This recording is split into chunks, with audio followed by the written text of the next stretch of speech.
would bomb the fake airplanes. And then the Germans would roll out the real airplanes after the British went away, and they would fly out and they would go and attack. I wonder how much of the losses that we've taken in the culture is because we've been spending our time bombing the fake aircraft while the real planes of gender ideology and leftist ideology and leftist politics have been flying through our schools the entire time. Does everyone follow that? How long have we been aiming at the wrong target? How long have we been focused on distractions rather than on the real issue? And that is a serious problem, and we need to address it at some point. Also during World War II, there was a general who, when they were going up the beach on Normandy, there was a small motte, a small stone building, and there was a nest of German machine gunners in there, and the general told one of his colonels and said, "Go take that building." And the colonel said, I can't. The general said, "Well, why not?" And the colonel said, "I don't know how to take a building." And the general said, you don't know how to take a building? How did you get in the army if you don't know how to take a building? He said, "I don't know how." So the general said, "Okay, watch me." And at the age of, I think, 57, 58, gets up, says, "Follow me," leads the guy up the beach, throws the grenades, does everything he needs to do, and takes the building. I think that those of us who oppose this gender nonsense, many of us don't know how to take a building. We don't know how to take a school board back. We don't know how to take a school back. We don't know how to take a university back. We don't know how to protect our mosques, synagogues, and churches.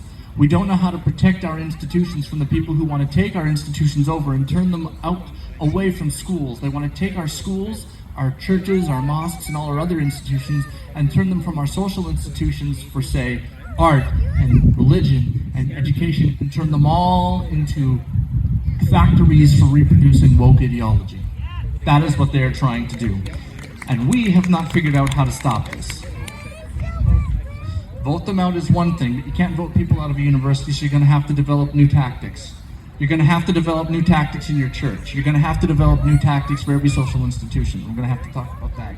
But to focus on education for a minute, the politicization of education coming from the left starts, very likely, with a book called Pedagogy of the Oppressed, which was written by Paulo Freire back in the 70s. Freire was a Brazilian Marxist, and Freire was trying to solve the question of, why isn't everything communist? And that's what he wanted to know. Why isn't everything communist? And his solution, or at least one of his solutions, was to say that all of education, everything from kindergarten right up to your PhD, is political. Root and branch, top to bottom, front to back. That was his theory. And his belief was that education should be political. It should be politicized, and that his Marxist, communist beliefs ought to be the ones that are taught in schools. To give you a little bit, just a touch, of an inkling of how influential Paulo Freire is, I want to talk about citations for a moment. Academic citations are a measure of how influential somebody is. So somebody like Albert Einstein has like 180,000 citations. Pretty good. Einstein has something like 100, somebody like Charles Darwin might have 130,000 citations. Jordan Peterson right now has about 27,000 citations. Paulo Freire at last count had 411,000 citations in the academic literature, almost all of which is in education. He is the most cited education theorist in the education colleges and in the academic world. And his explicit goal was to politicize education with the goal of inculcating and indoctrinating your children into his ideology.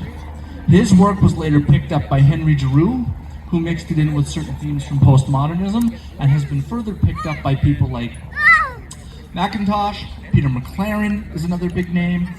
All of these men, Gloria Ladson-Billings is another one who mixed it with critical race theory and came up with critical race pedagogy.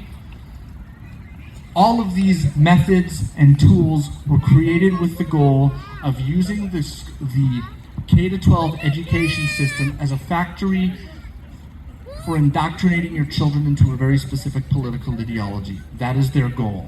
And they are very, very explicit about this in the literature.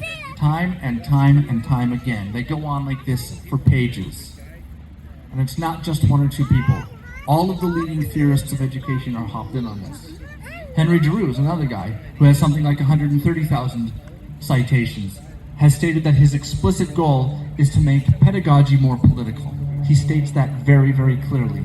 And that the lens that he wants to use to do this is the lens of neo-Marxism. These people have a very specific political ideology, and they want to use your schools as a place to produce people who agree with their political ideology. To put it in a somewhat crude, but I hope funny manner, conservatives reproduce in the bedroom, leftists reproduce in the classroom.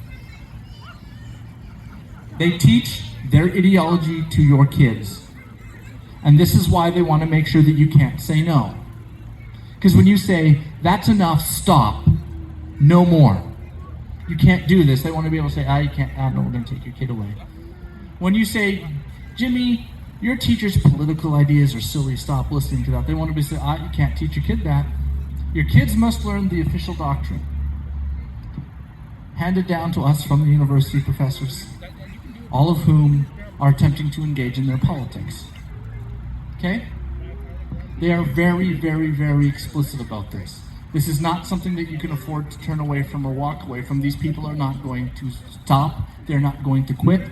They are not going to take the L and leave you alone because you've said no. These people genuinely believe that it is their right to teach their worldview and ideology to your children. That is what they believe. They believe that your views are wrong, bad, homophobic, bigoted, transphobic, etc., etc., etc., and that you therefore should not be allowed to transmit your ideas and values to your children. Your job is to take care of bedtime and snack time and pack a lunch so that they can imprint their ideology on your kids. That is their goal, and they state this explicitly over and over and over and over. That is what you are up against. This is not something where you can just politely ask them to stop. This is something that requires action, okay? It requires action and it requires understanding. So before I finish up here, because I've already think I've gone home, Tony's like, no, keep going, it's good. More Lord. Okay. How do you stop it? Well, there's a few things that you need to do to stop it. The first thing we need to do is teach our way out of it. We need to get clear about what they're doing, and we need to make sure that other people are clear on what they're doing. There's a section in a book called Beautiful Trouble, which was written by a guy named Dave Oswald Mitchell, who was at one time Ryan Miley's chief advisor. And in that, there's a section in that book called Make Yourself the Expert. And what it's talking about is, if you want to own the politics of a situation, what the political left does is they make themselves the expert. They go through what Judy Deutsch called the long march through the institutions.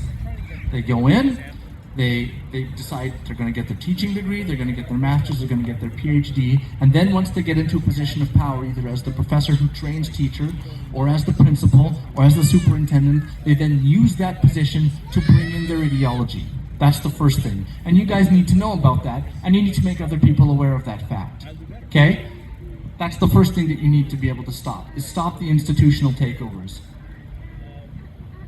We are conservatives. We tend to want to leave things alone. We want peace. Okay? But they have chosen to break the peace. That's on them. We wanted peace. We wanted everyone to get along. They said, no, we're going to use your schools to teach our ideology. So we don't get to have peace anymore. They're not going to stop.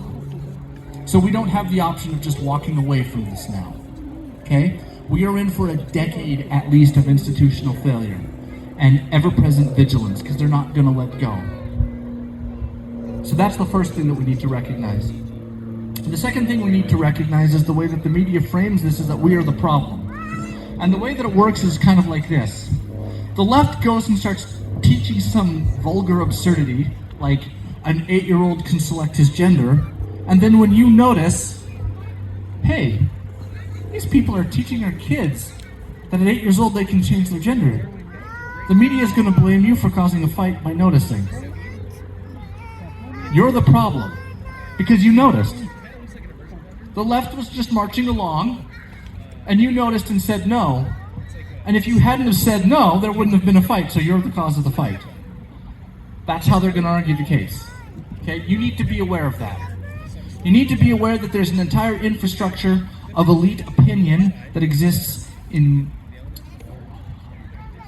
There's an entire infrastructure of elite opinion consisting of legacy media outlets, sense-making institutions like universities and colleges, social media companies which want to censor you, and all of those groups are dedicated to making sure that the frame, the ideas, and the language that you use to discuss this is on the side of your opponents.